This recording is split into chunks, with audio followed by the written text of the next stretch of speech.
Bonsoir, Bonsoir Sophie. tu vas bien? Oui, ça va bien, je te remercie et toi? Bah écoute, super. Ravie de faire ce direct avec toi. On s'est vu il y a quelques semaines maintenant où tu m'as parlé de la thérapie enfant-gigogne et je suis hyper contente qu'on propose cette thématique-là, thérapie enfant-gigogne, de l'enfant blessé à l'adulte apaisé. Moi, ça m'avait beaucoup touchée de t'écouter.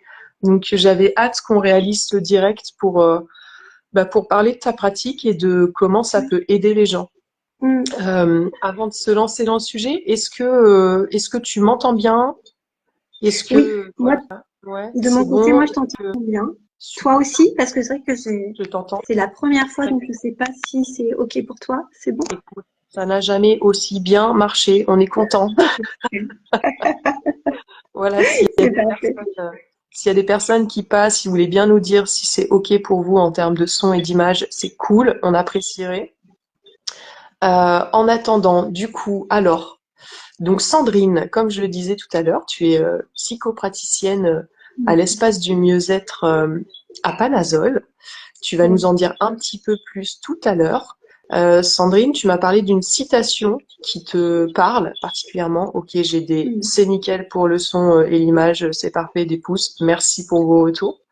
Donc tu m'as parlé d'une citation qui est importante pour toi de Paul Éluard, qui est il n'y a pas de hasard, il n'y a que des rendez-vous. Est-ce que tu veux bien nous en dire un petit peu plus sur la façon dont te parle cette citation? Oui. Alors c'est vrai que c'est une situation que j'aime beaucoup depuis très longtemps, puisque je crois effectivement qu'il n'y a pas forcément de hasard, ni dans les rencontres, ni dans les situations que l'on peut vivre.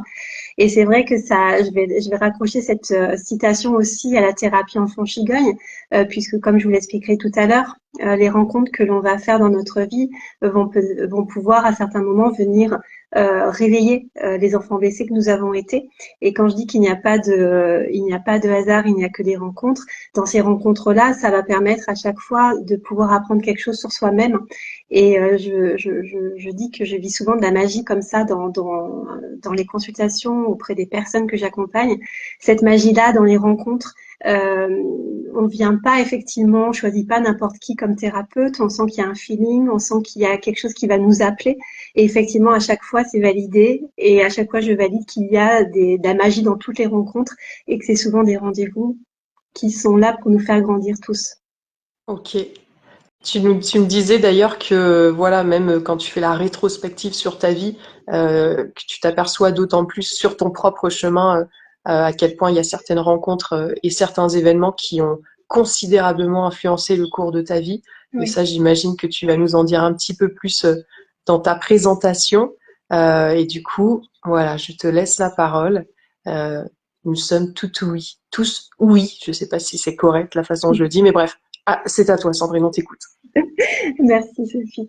Peut-être que je peux justement par rapport aux rencontres vous expliquer peut-être comment j'ai rencontré la thérapie enfant gigogne, puisqu'effectivement quand je dis qu'il n'y a pas de hasard dans la vie, c'est aussi ça, puisque je suis de formation travailleur social et lorsque j'ai commencé effectivement à travailler, un jour une collègue plus âgée m'a dit mais comment tu ne connais pas Jean-Paul Futot qui est très connu dans le secteur social et non, à ce moment-là, j'avais 22 ans, je ne connaissais pas Jean-Paul Futot. J'ai commencé à m'intéresser à ce qu'il faisait, donc à la thérapie enfant-gigogne. À ce moment-là, mais depuis très longtemps, voilà, c'est toujours quelque chose qui m'a passionnée. La psychologie, je pense qu'à 12-13 ans, je voulais être psychologue pour enfants. Donc c'était vraiment quelque chose qui me passionnait déjà. Et puis, j'ai rencontré effectivement donc les ouvrages de Jean-Paul Futot, donc l'enfant gigogne. Et quand je dis qu'il n'y a pas de hasard, effectivement, il n'y a que des rencontres. En allant au bord de la mer, j'avais 23 ans, je t'ai raconté cette histoire déjà, Sophie. Et en rentrant dans une brocante, il y avait un livre. Et ce livre, c'était La thérapie enfant gigogne de Jean-Paul Futot. J'ai acheté ce livre, je l'ai lu sur la plage. J'ai pleuré pendant 2 jours tellement ça a résonné avec ma propre histoire, avec mon vécu. Et je me suis fait 2 promesses que je ferais la thérapie enfant gigogne pour moi, pour me comprendre, pour comprendre les émotions que je pouvais vivre, tout ce qui m'avait amené à me poser autant de questions sur l'être humain, et aussi qu'un jour je serais thérapeute enfant gigogne. Eh bien, j'ai tenu ces 2 promesses puisque 20 ans après, puisque c'est à peu près dans ces eaux-là. Je suis installée à Panazol et je suis thérapeute enfant gigogne. Donc, quand je dis qu'il n'y a pas de hasard, effectivement, ça fait partie des rencontres qui ont changé aussi la trajectoire de ma vie. Une belle promesse que tu t'es faite. Oui, que j'ai tenue. Oui. Et que tu as tenue. Ok. Donc peut-être que je peux déjà effectivement vous expliquer ce que c'est que la Oui, thérapie enfant gigogne. carrément. Donc je vous ai parlé de Jean-Paul Futot, hein, qui est donc le créateur de cette thérapie. Et donc là, je pensais à toi puisqu'on reste dans le local, puisque Jean-Paul Futot est en Creuse Ah, et ouais, dans le Palestel et a créé effectivement espace transformation où il est encore formateur. C'est auprès de lui que j'ai été formée en tant que psychopraticienne et j'ai suivi tout son cursus de formation auprès de lui. Donc en fait, lorsque cette méthode a été créée dans les années 90-2000, et Jean-Paul Puteaux explique effectivement la métaphore de la poupée russe, où en fait cette métaphore c'est pour expliquer comment en chacun de nous il peut y avoir des nous-mêmes blessés du passé, par des enfants, des petits-enfants, des bébés, des nourrissons, des bébés fœtus qui ont pu vivre une expérience traumatique et c'est comme si ces vécus-là s'étaient effectivement figés à l'intérieur de nous. Les émotions non exprimées, non libérées se sont complètement figées, ce qui fait que ça fait comme une mini poupée russe à l'intérieur. L'enfant va continuer de grandir. Ces mini petites poupées vont grandir à l'intérieur de la grande poupée. Et à un moment donné, effectivement, la personne va rencontrer justement des situations qui vont venir réveiller cette petite poupée à l'intérieur. Et en venant la réveiller, ça va réveiller toutes les émotions qui n'ont pas pu être libérées lors de cette expérience traumatique initiale. Donc c'est en partant de ce concept-là que Jean-Paul a créé la thérapie enfant gigogne. D'abord la métaphore, le concept, et ensuite l'outil thérapeutique. Donc là, on parle d'un outil thérapeutique qui a été créé dans les années 90-2000. Donc il y a quand même un petit peu de recul pour évaluer aussi les bienfaits de cet outil-là et qui est pratiqué par de nombreux collègues qui sont répartis en France. ok, d'accord. Et du coup, concrètement, comment ça se passe? Comment ça se passe la thérapie enfant gigogne? Comment est-ce qu'on va contacter cet enfant, ces enfants, ces petites poupées, quand voilà, pour reprendre le terme de poupée gigogne dont tu parles, Mm. de poupée russe? Alors ouais, de poupées russes. On va aller les contacter en se disant qu'en fait, euh, on va forcément partir du présent de la personne, de ce qui lui est difficile à vivre, en se disant que ce que la personne vit, donc je fais ça je vous la montre pour ici. Donc la grande poupée, donc l'adulte en fait, va venir en consultation et va venir voilà, en disant bah moi je rencontre des difficultés relationnelles, ou alors j'ai des maux physiques. Tout ce qui va commencer par c'est plus fort que moi, c'est plus fort que moi. Je sais que je ne devrais pas réagir comme ça, mais je ne comprends pas pourquoi je réagis de cette façon-là. Ça va être aussi des personnes qui peuvent venir pour des schémas répétitifs. Je sais que je ne devrais pas partager ma vie avec ce profil-là de personnes, puisque je l'ai déjà fait, et pourtant j'attire ce genre de personnes. Donc on va vraiment partir de ce qui est le plus difficile à vivre pour l'adulte, en se disant que c'est une répétition de ce que l'enfant a pu vivre à un moment donné, lors de sa petite enfance, naissance, ou pendant la vie intra-utérine. Donc je vais accompagner effectivement l'adulte en état modifié de conscience et en partant de ce qui lui est le plus dur à vivre. Et on va suivre en fait le fil conducteur des émotions ressenties. Et c'est ces émotions-là qui vont guider et permettre à l'adulte de se reconnecter à l'enfant qu'il a été pour prendre conscience du vécu traumatique. Ok, et c'est la prise de conscience qui va... Est-ce que la prise de conscience, du coup, va suffire à libérer l'émotion? Comment ça marche? C'est pour ça qu'il y a deux protocoles en fait dans la thérapie enfant gigogne. Il y a vraiment un premier protocole, on va aller identifier l'enfant qui a vécu l'expérience traumatique. Et ensuite, on va revenir dans un deuxième temps, pouvoir le mettre en paix, Donc ça veut dire quoi le mettre en paix? Ça veut dire tout simplement, donc dans un premier temps, on va aller le rencontrer en lui disant, c'est comme si l'adulte allait rencontrer le petit enfant intérieur en disant, ben, qu'est-ce que tu as vécu? Raconte-moi ce qui s'est passé pour toi. Et là, effectivement, l'adulte va prendre conscience, par exemple, va prendre conscience qu'il a pu avoir un vécu traumatique pendant la vie intra-utérine, qui peut être le départ d'un jumeau, par exemple, qui peut être aussi euh, qui peut être lié au processus de naissance. L'adulte va vraiment prendre conscience de ce qui s'est passé pour lui à un moment donné où il n'a pas pu verbaliser, bien entendu, et il n'a pas pu être consolé, être accueilli dans ces émotions-là. Ensuite, on va se poser la question de dire, ben, cet enfant, de quoi il aurait eu besoin pour pouvoir mieux vivre la situation? Pardon. Voilà. Ouais. Ah, ça a coupé, je crois, je sais Oui, pas pourquoi.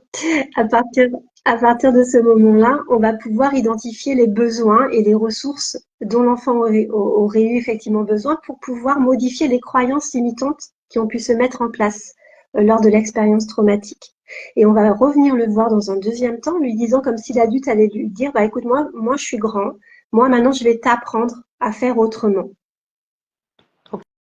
Et c'est justement cette mise en paix qui va permettre de modifier les croyances limitantes mises en place lors de l'expérience traumatique et de modifier les modes de fonctionnement qui ont été mis en place lors de l'expérience traumatique. D'accord. Alors, on a une question de Lily B qui nous dit: Bonsoir, très intéressant. Je ne connaissais pas cette thérapie. Est-ce qu'on peut porter les problématiques de nos lignées aussi? Alors oui, tout à fait. J'ai pu accompagner des personnes qui ont vraiment retrouvé aussi, alors c'était très très très juste hein, la retranscription de cette personne que j'ai accompagnée, où pendant la vie intra-utérine, c'est comme si le petit bébé disait qu'il recevait dans ses cellules en fait l'héritage familial, notamment de la lignée des femmes. C'était une femme que j'accompagnais. Et dans cet héritage-là, c'était surtout les femmes doivent être dignes. Les femmes sont là pour, entre guillemets, se sacrifier pour la famille. Et en fait, en prenant conscience de cet héritage-là, puis elle a vraiment ressenti comment, en fait, ce petit bébé fœtus qu'elle était prenait tout cet héritage et le portait comme un bagage. Et justement, la mise en paix lui a permis justement de pouvoir aussi, comme pouvoir dire à ces femmes de s'aligner, de dire, OK, merci, merci pour ce que vous m'avez transmis. Je vais garder ce qui peut être important pour moi. Par contre, ce qui est lourd à porter, je vais vous le rendre à ce moment-là. Et ça lui a permis vraiment une libération émotionnelle aussi, et lui a permis de modifier vraiment certains fonctionnements qu'elle pouvait avoir, bah, notamment dans sa relation, dans ses relations, dans ses liens familiaux, bien entendu, relations avec ses enfants et aussi avec son mari. Donc oui, Ok. c'est tout à fait possible. Ok, super. Moi, ça m'évoque une question, parce que du coup, on en a parlé en amont de, Mm, voilà, de ce direct. On en reparle ce soir et j'ai réalisé, et moi-même, alors du coup, je le dis, c'est un peu personnel, mais du coup, moi, j'ai tellement été touchée, en fait, par ce que tu m'as transmis. J'ai senti cet appel pour moi-même, en fait, de faire ce suivi thérapeutique avec toi. Donc, on a déjà mm, fait une première séance et j'ai été hyper surprise de ben, que effectivement on parle beaucoup en fait de la grossesse de ma mère, de comment ça s'est passé, qu'on revienne aussi loin mm, en fait déjà dans ce qui se passait in utero. Et là mm, et déjà en fait juste cette première séance et d'aller explorer ça alors que du coup on n'est pas encore dans la phase d'exploration en tout cas où on rentre en oui, état de conscience modifié. oui, Et pour autant, j'ai trouvé ça assez dingue, en fait, les choses que j'ai pu comprendre, les prises de conscience que j'ai pu avoir déjà pendant cette séance entre la grossesse de ma mère et ce que je porte aujourd'hui. oui. Et le lien, enfin, du coup, ma question, c'est est-ce que systématiquement on revient aussi loin? Est-ce que est-ce que c'est vraiment là que tout commence ou est-ce que tu as des séances où c'est pas forcément nécessaire, parce que tu parles vraiment du nourrisson, tu parles de ce qui se passe en tant que fœtus. Est-ce que Mm. nécessairement on revient aussi loin ou est-ce que tu as des cas où en fait non, ça se situe dans la petite enfance, mais voilà, ou est-ce que le commencement, ça se passe toujours in utero? Est-ce qu'on revient toujours dans la phase d'exploration à voilà ce qui s'est passé in utero parce qu'on enregistre forcément des choses à ce moment-là qui peut-être déjà traumatiques qui vont nourrir notre terrain? Oui, Alors, merci pour ta question, Sophie, parce que c'est vrai que les entretiens préparatoires sont très importants pour moi puisqu'ils permettent effectivement déjà une prise de contact. Je dis souvent que quand j'accompagne, on forme un binôme, une équipe, où effectivement ce lien de confiance est très important et va déterminer aussi la qualité et les bienfaits aussi de la thérapie. Et c'est vrai que l'on remonte souvent à la vie intra-utérine puisque c'est une période qui est particulièrement sensible pour l'être humain, puisqu'il est complètement, ce petit bébé fœtus est complètement dans le ventre de sa maman, donc il va baigner dans le ventre de sa maman, il va capter tout ce que sa maman peut porter, il va ressentir ses émotions sans savoir vraiment ce qui se passe pour sa maman. On peut se dire qu'une grossesse, voilà, peut avoir à certains moments, voilà, on peut vivre des complications. Toutes les grossesses ne se déroulent pas non plus toujours forcément très bien. Et c'est vrai que l'enfant, lui, va pas savoir forcément pourquoi maman est stressée, pourquoi maman est triste, et va pouvoir vite se l'attribuer à lui.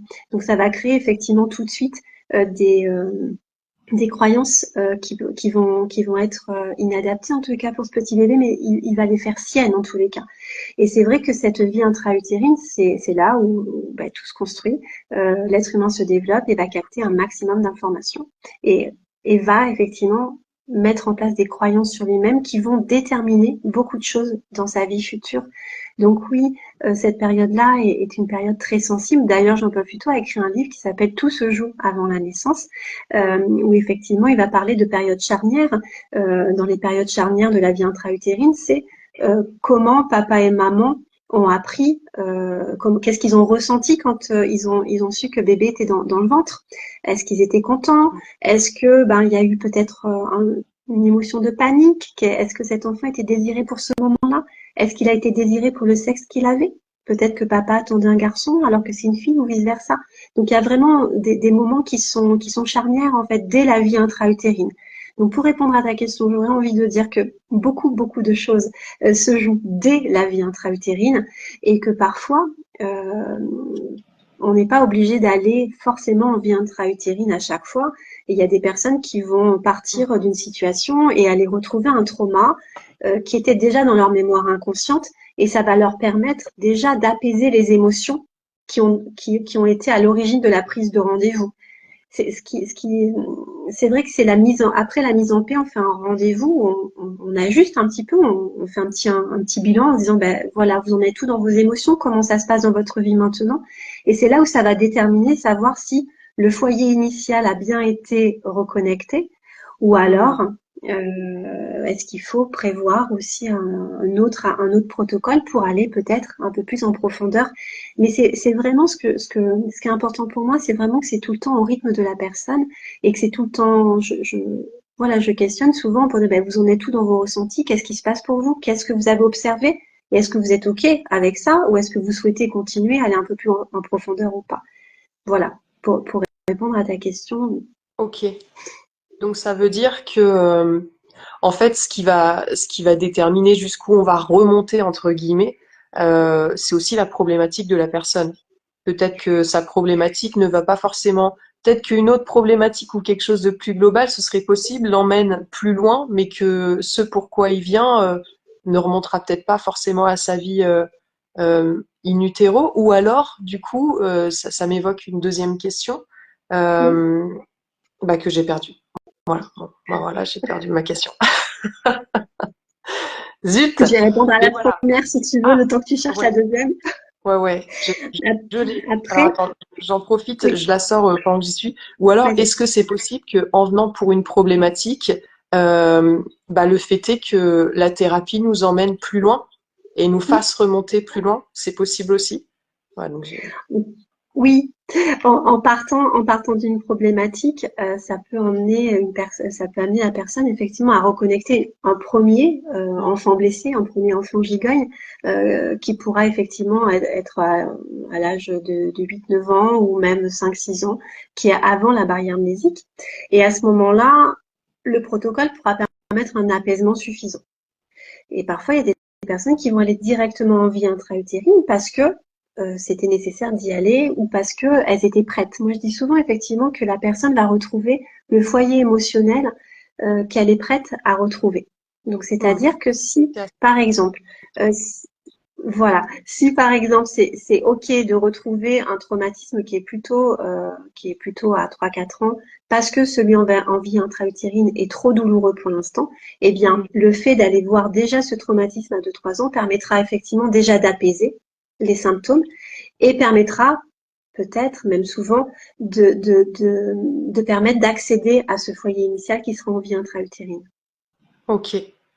Ça, ce que tu dis, ça me fait penser aussi à la conversation qu'on avait eue en amont et qui vient quand même mettre en évidence à quel point bah, tout ce qui se passe in utero est hyper important et profondément ressenti par le bébé, par le fœtus. Tu me disais qu'aujourd'hui, ils avaient pu prouver en termes d'imagerie que une échographie, par exemple, quand on appuie sur le ventre de la maman, ça vient déjà créer des réactions chez le fœtus qui peuvent déjà être vécues comme une forme d'agression. Oui, tout à fait. Donc, Oui, oui, et c'est ils important sont plus en... de lui parler. Est-ce qu'on peut faire ça, du coup, parler déjà à son enfant et le prévenir? Est-ce que ça peut l'apaiser, le prévenir de ce qui va se passer à ce moment-là? Oui, bien sûr. Alors effectivement, c'est quelque chose qui est déjà, comment dire, qui a déjà été mis en place, notamment avec des accompagnements qu'on connaît en autonomie, où en fait on va effectivement aller parler au bébé, on va lui expliquer, la maman va lui expliquer ce qui se passe pour elle, en disant ben voilà, par exemple, écoute, voilà, le cas d'un deuil, hein, on peut prendre la situation où la maman va perdre quelqu'un de proche et donc elle va effectivement être dans cette émotion un peu paradoxale ou ambivalente, c'est-à-dire d'être heureuse d'être enceinte et en même temps de ressentir de la tristesse, bien entendu, par rapport, tristesse légitime bien sûr, par rapport au fait d'avoir perdu quelqu'un de proche. Le petit bébé, lui, donc je ne sais plus vers quel âge, est capable de reconnaître des émotions complexes, mais sans savoir exactement ce que c'est. Par contre, lui, il va prendre l'énergie de cette émotion complexe sans savoir à quoi l'attribuer. Si dans ce cas, la maman simplement lui dit, ben voilà ce qui se passe pour moi. Ben là, je viens de perdre quelqu'un de proche que j'aimais beaucoup. Et moi, ça me fait vraiment mal au cœur. Et moi, je ressens de la tristesse. Et comme tu es dans mon ventre, eh ben, tu vas sans doute ressentir cette tristesse. Mais ce que je voulais te dire, c'est que même si je ressens de la tristesse, je suis et je reste contente de t'avoir toi dans mon ventre et ça ne change rien par rapport à toi. Hmm. Ah oui, Rien que quand tu dis je sais pas vers quel âge, on parle quand même de in utero. Donc quand oui, on parle de voilà de moi quoi. Quand tu dis de quel âge, on parle de moi. Donc on est toujours quand même dans la vie in utero, ce qui est assez dingue. Du coup le bébé ressent les émotions complexes déjà in utero quoi. exactement. Il va Et on peut le percevoir. Par contre, ressentir aussi. exactement. Il va le percevoir et comme il n'aura pas forcément des éléments de compréhension, il va le prendre pour lui. Et ça Hmm, peut donner effectivement des croyances. Ben, si maman est triste, c'est de ma faute. hmm, Alors que effectivement, c'est pas du tout ce que vit la maman. Donc c'est vrai qu'on encourage de plus en plus, hein, ça fait quelques années déjà, à parler à son bébé, à lui expliquer. Et ce que je voulais dire aussi, c'est qu'il est jamais trop tard. Même si la maman n'a pas eu l'information que c'était bien de pouvoir parler à son bébé quand le bébé était dans le ventre, c'est pas perdu. C'est-à-dire qu'à tout moment, une maman et un papa, bien sûr, peuvent expliquer à l'enfant en disant, ben voilà, je viens d'apprendre que c'était important de parler au bébé, mais ça, moi, je ne le savais pas. Tu sais ce qui s'est passé quand tu étais dans mon ventre? Ben voilà. Eh ben, papa, il a perdu sa grand-mère. Et papa, il aimait beaucoup sa grand-mère. Et comme moi, je la connaissais, eh ben, moi, ça m'a rendu triste aussi. De pouvoir expliquer à l'enfant, quel que soit son âge. Ça donne, ça permet à l'enfant d'avoir une information qui sera captée par son inconscient. hmm, Et ça hmm. permet effectivement simplement de donner du sens. Et l'enfant pourra se dire, même s'il ne se le dit pas de manière consciente, ah ok, les émotions ressenties, c'était pas en lien avec moi. Hmm. Ah, c'est Donc chouette. c'est tellement, c'est vraiment le discours, vraiment la parole à donner aussi aux mamans et aux papas, c'est de parler un maximum à leur bébé quand ils sont dans le ventre de la maman, bien sûr. Hmm. Mm. Ok.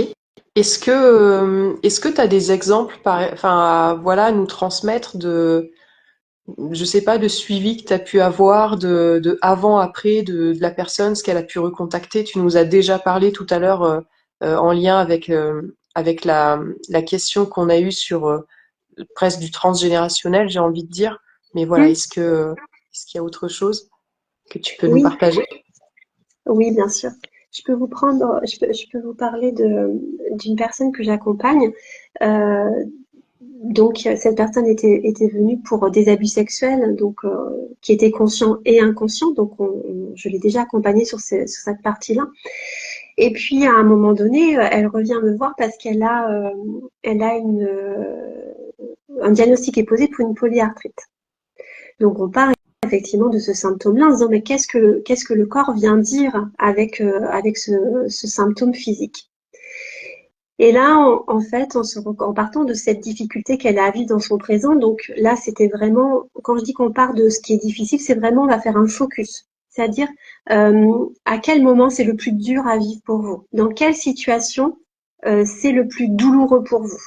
Donc là, effectivement, cette personne m'indique à quel moment, donc dans la nuit, quand elle se réveille et qu'elle a très mal, notamment sur l'épaule droite, et qu'elle se sent complètement paralysée et qu'elle ne peut plus bouger. Et en fait, en partant de ce symptôme physique, elle s'est retrouvée pendant la vie intra-utérine où elle ne pouvait pas effectivement bouger à droite. Et elle ne pouvait pas bouger à droite parce qu'en fait, elle n'était pas toute seule dans le ventre de sa maman.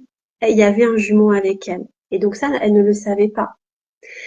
Et en fait, ce qu'elle explique, ce que le petit bébé qu'elle a reconnecté explique, c'est qu'en fait, euh, il bougeait l'épaule droite. Il disait, j'ai mis en place avec mon jumeau un mouvement réponse. Et donc, en bougeant l'épaule, ça faisait en fait comme des petites vagues. Et c'était comme ça que son jumeau et elle communiquaient. Sauf qu'un jour, son jumeau n'a pas grandi. Il n'était pas amené effectivement, puisqu'elle est née seule. Dans la vraie vie, son jumeau n'est pas né. Donc ce petit embryon, ce petit bébé fœtus, en fait, est parti. Et en fait, à un moment donné, ce qui s'est passé pour elle, c'est qu'elle continuait, ce petit bébé continuait à faire des petits mouvements et qu'à un moment donné, il y a pas eu non plus de réponse de son jumeau. Ce qui l'a amené effectivement à se dire, et c'est pour ça son bras lui rappelait qu'à un moment, ils avaient été deux dans le ventre de sa maman et que c'était très douloureux pour elle d'avoir perdu son jumeau. Donc, bien entendu, ma cliente est accompagnée avec un traitement pour sa polyarthrite. Le fait d'avoir donné du sens lui a permis déjà de se déculpabiliser et elle souffre moins. Ça a été constaté aussi par son médecin, effectivement, qui l'accompagne, que les symptômes ont diminué et ça lui a donné du sens. Et avec cet élément-là, ça lui a permis, en fait, vraiment de comprendre et d'éclairer d'éclairer toute sa vie jusqu'à présent en se disant bah effectivement ça lui a parlé puisque dans sa vie amoureuse elle pouvait rechercher toujours des relations très fusionnelles.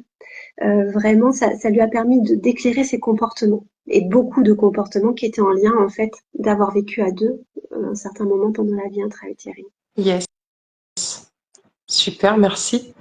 Je vais partager quelque chose que nous dit des petits rituels. Bonsoir Aïssa, qui nous dit tellement d'émotions que l'on ressent enceinte avec une sensibilité quintuplée. Encourager les mamans à s'exprimer auprès de son bébé, mais dans les faits, tellement de choses à penser et à vivre. Donc, attention à ne pas non plus faire monter la culpabilité face aux mamans qui déjà essayent de se gérer elles-mêmes. Chacune fait au mieux. Bien Et sûr. c'est clair, Aïssa, on est tout à fait d'accord avec toi. Oui. Euh, bon, après, elle réagit par rapport à ce que tu disais, sublime, décoder le corps. Mais oui, évidemment, c'est clair que chacun fait de son mieux. Oui.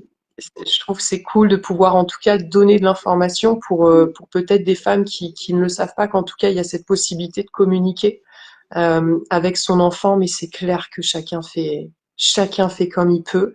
Et il y a clairement pas de jugement et pas de aucune envie de créer de la culpabilité chez qui que ce soit. Et en tout cas, bah voilà, ce qui est cool, c'est de savoir que bah, dans tous les cas, dans notre chemin personnel, on a cette possibilité de pouvoir revenir à ce petit enfant qu'on a été Oui. et d'aller explorer ça ensemble, voilà, avec Sandrine notamment, grâce à la thérapie enfant gigone, qui est vraiment une belle exploration et de belles retrouvailles, je pense, quoi. Moi, vraiment, je pense que j'avais été émue quand on en avait parlé. On avait dû Oui. s'arrêter un peu de discuter pour que je comprenne. Oh là là. il se Mm. passe quelque chose en moi. Et je pense qu'il y a vraiment cet appel aussi de ces parties de moi Mm. qui s'exprimaient et qui ont envie, voilà. Et là, je ressens vraiment cet élan d'aller à la rencontre de peut-être ce petit bébé, cette toute petite Mm. Sophie qui a besoin d'être accueillie là où elle est. Et il y a un moment pour tout et ça fait partie du chemin de chacun, quoi. Exactement. C'est très émouvant, effectivement. Je dis souvent, c'est un voyage intérieur, que la thérapie enfant gigant, c'est un peu la thérapie des profondeurs, puisqu'effectivement, on peut aller vraiment reconnecter ce petit enfant que nous avons été, ce petit bébé, prendre vraiment conscience de ce qu'il a vécu. Et tout en se disant que ce qui peut paraître un peu anodin pour un adulte, mais ça l'est pas pour un petit bébé.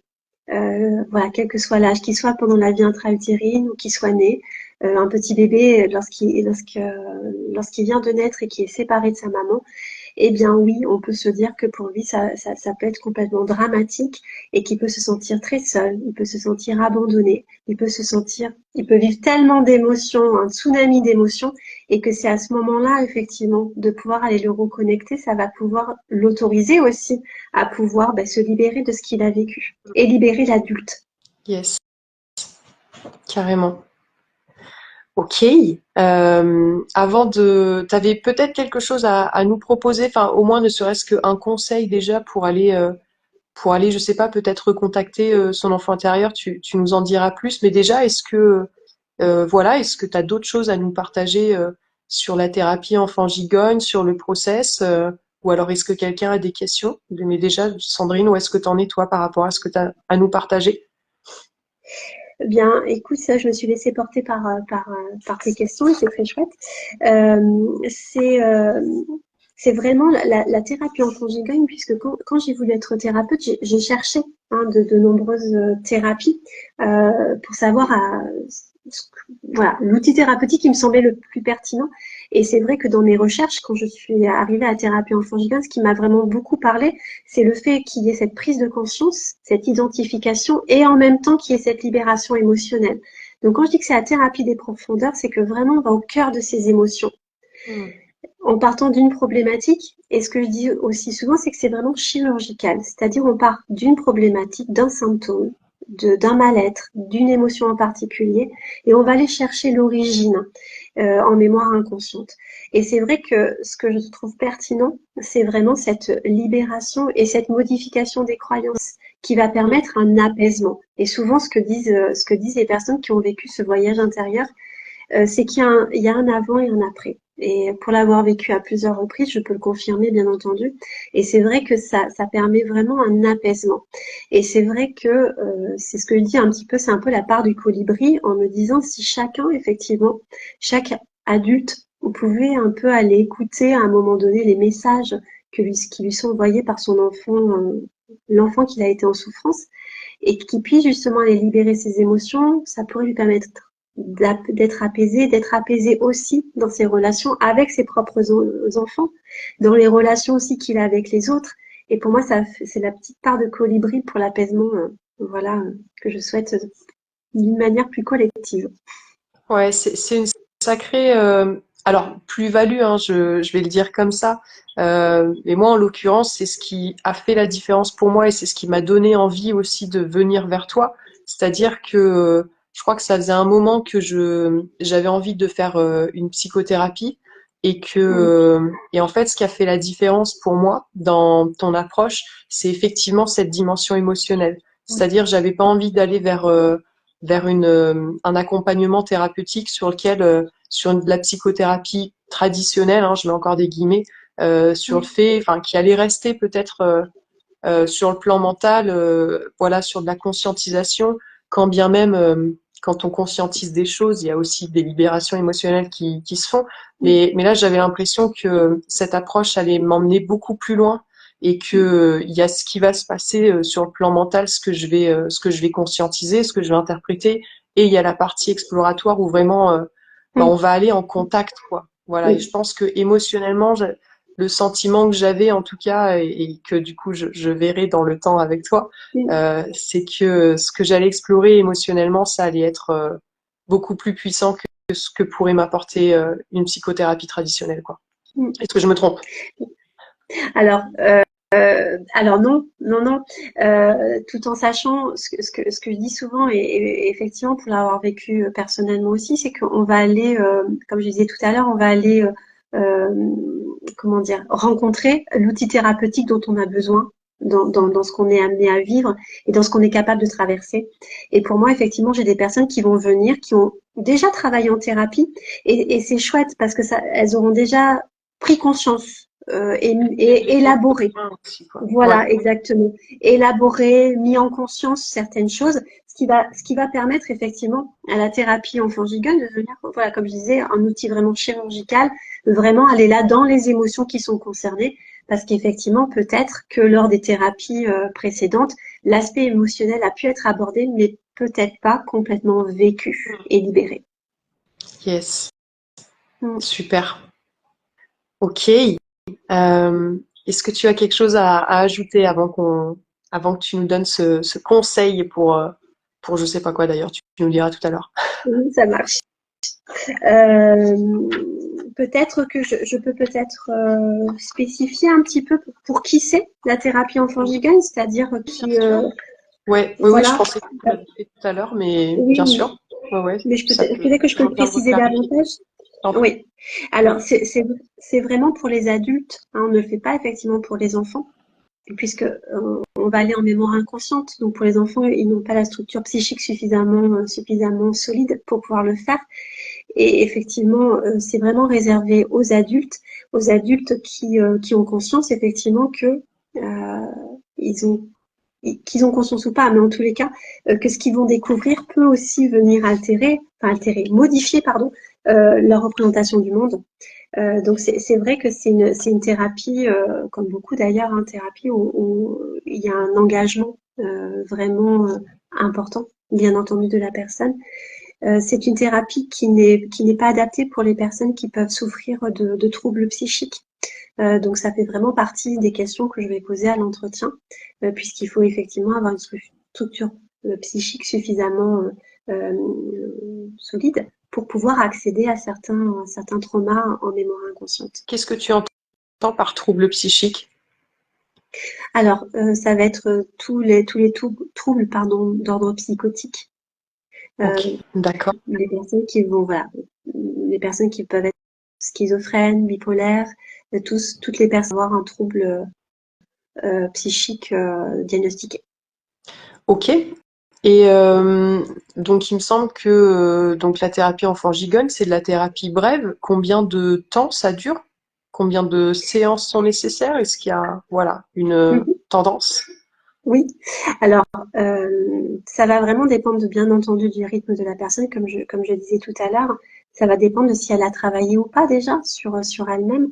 Après, en phase préparatoire, en général, il faut entre 2 à 3 entretiens euh, avant le protocole d'exploration. Donc le protocole d'exploration, après les entretiens pour aller retrouver les ressources à apporter à l'enfant gigogne et le protocole de mise en paix.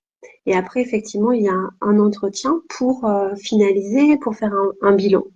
Donc c'est entre oui, en moyenne, c'est une dizaine de séances à peu près, entre 6 à 10 séances. Ok, d'accord. Donc bref ne veut pas dire effectivement deux séances, puisque déjà Oui. dans le protocole, effectivement, il y a déjà ces 2 protocoles en état modifié de conscience. Donc 6 à 10 séances, est-ce qu'il y a une fréquence de quoi? Tous les mois à peu près? Est-ce que c'est variable? Alors c'est variable. Alors souvent, effectivement, ce qui se passe en consultation, c'est qu'on laisse à peu près 2 semaines, 15 jours à 3 semaines entre chaque rendez-vous, parce que ce temps d'intégration et d'élaboration aussi, de mise en lien est important. Et après, effectivement, ça peut être une fois par mois. C'est vraiment D'accord. aussi au rythme de la personne. Mm. Oui, ça reste de la thérapie brève quand on voit que bah, certaines thérapies peuvent durer des années en fait, quoi. Là, on n'est pas pour Oui, tout à autant. fait, Ok, tout à fait. Et il y a des personnes qui peuvent venir pour une problématique en particulier, hein, bien entendu, et revenir quelques mois ou voire quelques années après pour retravailler sur une autre problématique, tout en sachant effectivement que voilà, le gain entre guillemets de temps, c'est de connaître déjà le processus. bien sûr. Ok, Euh, Est-ce que peut-être je peux préciser les symptômes pour lesquels les personnes peuvent venir? bien sûr. Oui, oui, non, Je mais fais ma petite checklist, tu vois, de savoir si, vas-y. où est-ce que j'en suis. Oui. Mais pareil, c'est comme il me semblait que tu en avais parlé aussi tout à l'heure, mais bien sûr, Sandrine, dis tout ce que tu as à nous dire. Ça Donc en fait, c'est vraiment tout ce qui est toutes les manifestations que l'on pourrait se dire qui peuvent être attribuées à l'enfant gigogne et qui peuvent nous mettre sur la piste qu'il y a un enfant en souffrance, un enfant intérieur. C'est toutes les phobies, c'est toutes les crises d'angoisse, les dépressions, les burn-out. J'ai beaucoup de personnes qui consultent en ce moment beaucoup pour des burn-out. Tous les troubles alimentaires, les troubles sexuels, toutes les difficultés. Ah, Excuse-moi. Voilà, c'est bon. Ça va être aussi le manque de confiance en soi, le manque d'estime de soi, les peurs, différentes peurs. On parlait des phobies, la peur de prendre la parole en public, les difficultés à faire des choix, tous les symptômes physiques ou les maladies chroniques. Hein, quand tout à l'heure je prenais l'exemple de ma cliente. Après, ça peut être effectivement des allergies alimentaires, en se disant que l'on va aller comprendre pourquoi le corps utilise entre guillemets ce symptôme et le symptôme est vraiment vu comme un panneau indicateur qui va indiquer attention, il y a quelque chose qui s'est passé, viens me voir. Ça peut être donc toute émotion et tout comportement qui va commencer en se disant bah, c'est plus fort que moi, je n'arrive pas à faire autrement. Donc c'est vraiment toute cette petite phrase-là, c'est plus fort que moi, je ne peux pas m'en empêcher. Effectivement, ça peut vouloir être un bon indicateur qu'il y a un enfant en souffrance à aller libérer et apaiser. d'accord. C'était peut-être les dernières précisions que je voulais donner. Ok, d'accord, très bien. Mais écoute, avant que on passe à la phase où tu vas, voilà, t'as un conseil à apporter qui sera pour se relier déjà à son enfant intérieur. Je sais plus ce dont on parlait tout à l'heure. Alors, c'est vrai que là, tout à l'heure, j'en ai un petit peu parlé en disant effectivement le conseil à donner effectivement aux mamans ou aux parents, en tout cas aux futurs parents, c'est de pouvoir parler, bien entendu, à leur bébé pendant la vie intra-utérine. Là, c'est un peu la même chose, c'est-à-dire le conseil, c'est pouvoir se dire que quand l'adulte rencontre une difficulté, un envahissement émotionnel, pouvoir se dire, au lieu effectivement de rentrer dans un jugement, ben, j'y arrive pas, j'ai honte, comment ça se fait, malgré le travail que j'ai fait, j'en suis toujours là. Vraiment d'entrer dans ces jugements qui peuvent être très très durs, c'est pouvoir se dire effectivement que, eh bien, c'est peut-être la manifestation d'un enfant qui a pu être blessé à un moment donné, et simplement faire un petit pas de côté, comme être le parent bienveillant qu'on aurait souhaité avoir quand on était enfant. Et à un moment donné, c'est juste peut-être comme se prendre un peu dans les bras en se disant, ben voilà, je sais pas ce que tu as vécu, mais en tous les cas, tu as dû vivre quelque chose à un moment donné qui fait que toi-même, tu as pu être submergé par beaucoup d'émotions. Et aujourd'hui, eh bien, ce que je ressens sont peut-être les émotions que toi-même tu as vécues. Et simplement, bah, faire comme on ferait avec un enfant qui a mal, c'est d'abord le consoler, le prendre dans les bras, lui faire sentir qu'il est aimé, qu'il est accueilli. Simplement accueillir ces émotions-là en se disant qu'elles appartiennent certainement à un petit enfant qu'on a été qui a vécu quelque chose qui a été trop dur pour lui. Et simplement, le fait de faire ce petit pas de côté permet aussi, et d'accueillir ces émotions-là, permet aussi de ressentir un véritable apaisement et permet une reconnexion déjà avec l'enfant intérieur qui est en souffrance. C'est un peu le petit conseil, effectivement, que l'on peut faire quand on se sent submergé par une émotion qui va vite revenir. C'est de pouvoir se dire, ben voilà, ok, c'est peut-être qu'il s'est passé quelque chose pour mon enfant. Et rien que le fait de faire ce petit pas de côté, et de le prendre un petit peu dans les bras, ça permet aussi de pouvoir ressentir cet apaisement Hmm, émotionnel. d'accord. Quand tu dis le prendre dans les bras, c'est en visualisation ou il y a quelque chose de physique à faire pour soi? Alors, pour moi, ça dépend vraiment de chacun. C'est-à-dire qu'il y a Ok. des personnes qui vont visualiser. On peut se visualiser en partant d'une photo, peut-être qu'on a été enfant. Une photo, on a quasiment maintenant beaucoup, ont beaucoup de photos de enfants. Mais en tout cas, en trouver une en se disant, ben voilà, moi je vais me visualiser là, par exemple, je visualise là en même temps que je te parle, quand j'étais voilà, à mon baptême avec ma grand-mère et je vois effectivement un petit bébé Sandrine qui a à peu près 9 mois et et que je vais me prendre dans les bras. Donc après, je peux associer aussi le geste physique, associer mon corps, il y a un engagement corporel et effectivement, comme si j'allais lui parler, comme si j'allais me parler à travers lui. Ok, d'accord. Merci pour ces précisions, Sandrine. Avec Euh, t'as, t'as une proposition à faire aux gens là pour la semaine qui va suivre. S'il y a des gens qui ont envie de poursuivre avec toi, alors d'une part, pendant une semaine là, tu proposes aux gens s'ils ont envie de t'appeler, voilà, de prendre un rendez-vous simplement de 15 minutes avec toi pour échanger de leurs problématiques personnelles et évaluer ensemble si la thérapie enfant-gigogne peut répondre à leurs problématiques. oui, Donc n'hésitez pas là jusqu'à mardi prochain. Il y a une semaine complète là pour bénéficier de ces 15 minutes pour échanger avec Sandrine pour voir si votre problématique est adaptée à la thérapie enfant-gigogne. Et de plus, pour toutes les personnes là, qui souhaitent aller plus loin avec Sandrine, tu leur proposes une remise de 10 euros, voilà, sur la première séance, donc de 50 euros au lieu de 60 oui, pour les séances, voilà, de découverte. Donc oui. n'hésitez pas. Ça ne veut pas dire qu'il faut que le rendez-vous se fasse cette semaine, parce que de Non, toute façon, en termes d'agenda, ce sera pas possible. Mais ça sera simplement, pas si possible. vous réservez votre rendez-vous cette semaine, il peut avoir lieu ultérieurement. Vous pourrez Bien sûr. bénéficier de cette remise. Et merci Sandrine d'offrir cette remise pour permettre de faire une première séance avec toi pour découvrir la thérapie enfant gigogne, quoi. Et ce que je voudrais peut-être ajouter simplement, c'est que pour aller plus loin, pour les personnes qui sont intéressées, Jean-Paul Fluteau a écrit 2 livres où il explique la thérapie, donc l'enfant gigogne, donc, que vous pouvez trouver donc, à mon cabinet, mais aussi hein, dans les librairies. Et celui-ci, c'est Tout se joue avant la naissance, où effectivement, il va vraiment spécifier hein, tous les traumas qui peuvent avoir lieu, les expériences, enfin, les vécus traumatiques pendant la vie intra-utérine, et il va vraiment décrire dans l'enfant gigogne tout le processus qui l'a amené à construire et à créer cette thérapie-là. Donc ça peut être intéressant aussi Hmm. de pouvoir lire ces 2 ouvrages, bien entendu. Ben, merci pour ces références. Il y a Steph Scrap 87 qui dit merci pour cette belle découverte. Eh bien, merci pour ton retour. Et, merci Sandrine. Je suis vraiment heureuse qu'on ait pu parler de la thérapie enfant gigogne ce soir. Est-ce que tu as envie d'ajouter quelque chose avant qu'on termine?